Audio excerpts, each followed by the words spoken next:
Every year, more than 10,000 hotel guests around the world report strange, unexplained phenomena, cold spots, flickering lights, and the eerie sensation of being watched.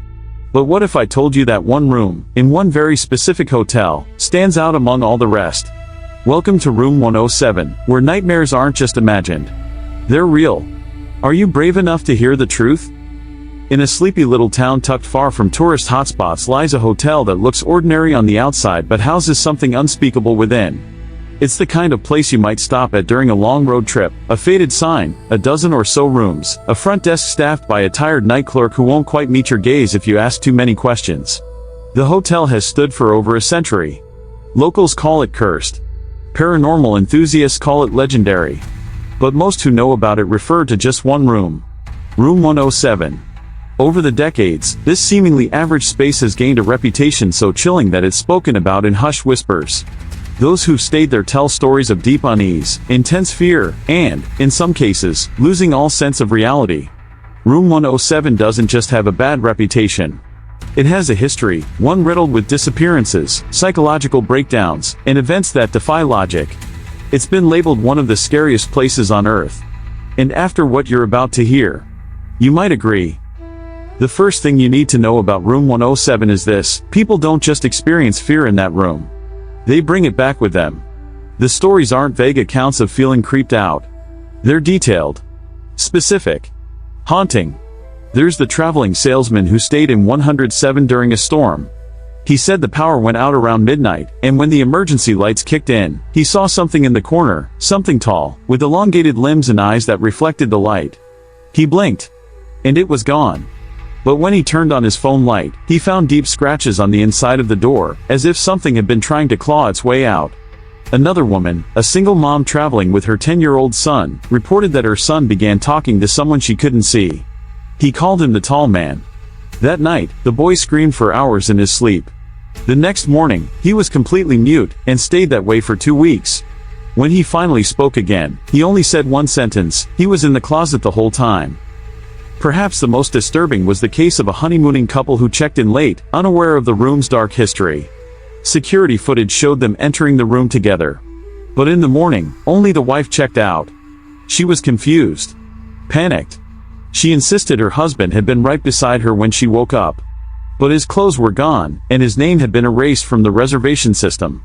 Police found no evidence he ever existed. People who stay in Room 107 report nightmares so vivid, they wake up screaming. Some claim they were held down in bed, unable to move, as a voice whispered directly into their ear.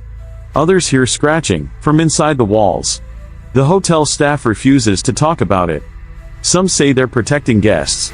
Others think they're protecting themselves. To truly understand Room 107, we need to go back, way back, to when the land beneath the hotel was first settled. Long before the building existed, this area was known to indigenous tribes as a crossing place, believed to be where spirits moved between worlds. Stories passed down through generations speak of shadow figures, strange disappearances, and sacred warnings: do not stay where the earth hums after dark. In 1906, the hotel was built. Back then, it was a booming boarding house for railroad workers. Room 107 was just another corner unit, until 1912, when tragedy struck. A local priest was passing through, reportedly investigating rumors of witchcraft in the region. He stayed in Room 107. That night, the room caught fire.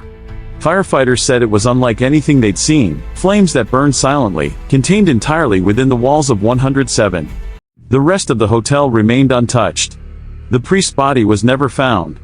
Only a scorched crucifix was discovered in the ashes. After that, reports of strange happenings skyrocketed. In the 1930s, a pregnant woman went missing after staying there.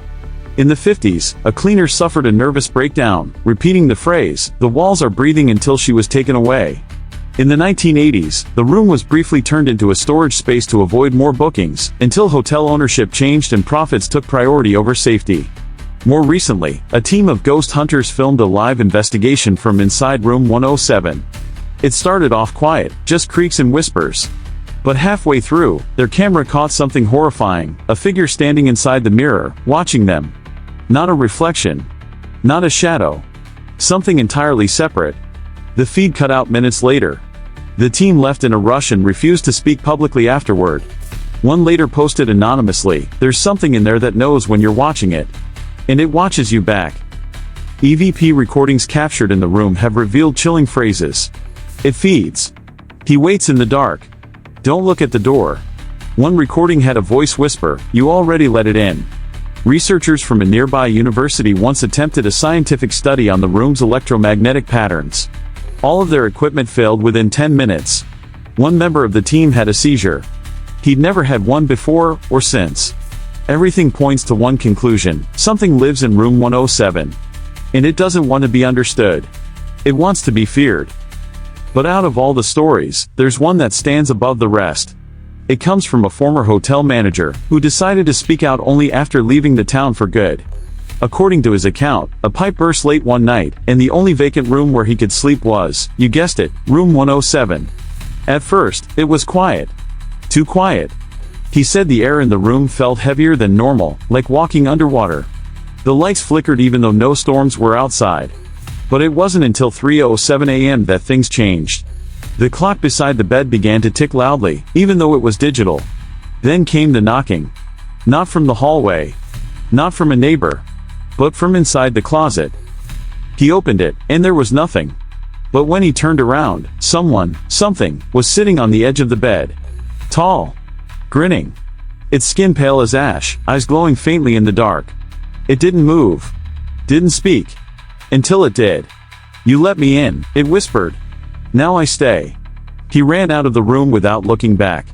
The next morning, he resigned.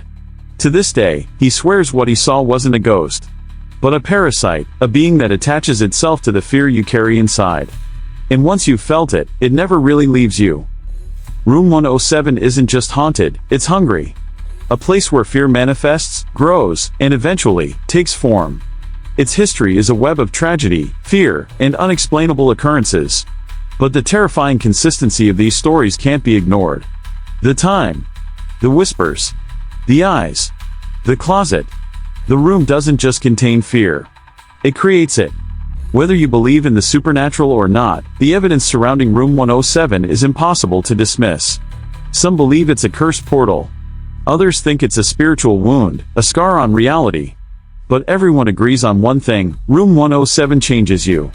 It leaves something behind. Something you'll carry with you. Forever.